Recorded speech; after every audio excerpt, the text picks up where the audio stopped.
So last week I actually did a TikTok on how I made this Kylie Jenner Halloween costume. Now I do want to say that I actually made that last year and I wasn't even thinking of making it into a long form video.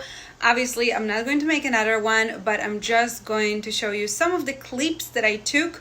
So obviously the video is just not going to be in its best quality and whatever, so I'm sorry for that, but I'm going to do my best to explain you guys how I actually did it. Now for this costume, you're gonna need the bodysuit and the fabric. Both of those are linked in my bio. From here, I'm just cutting the fabric to remove the mesh part so it looks like feathers.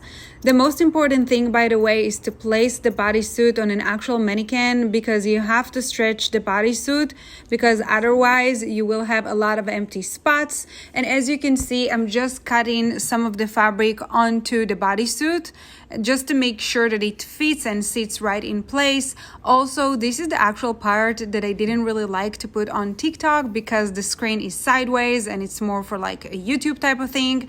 But here I am doing it. So again, I'm sorry for that quality.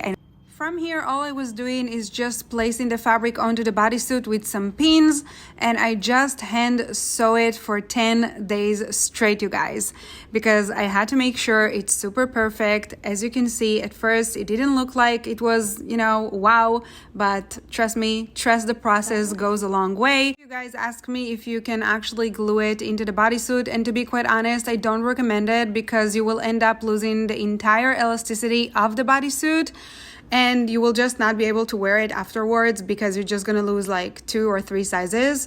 So there's that. But as you can see, it's super stunning, and to be quite honest, one of my favorite Halloween costumes that I've ever made. If you guys have any questions, let me know in the comments.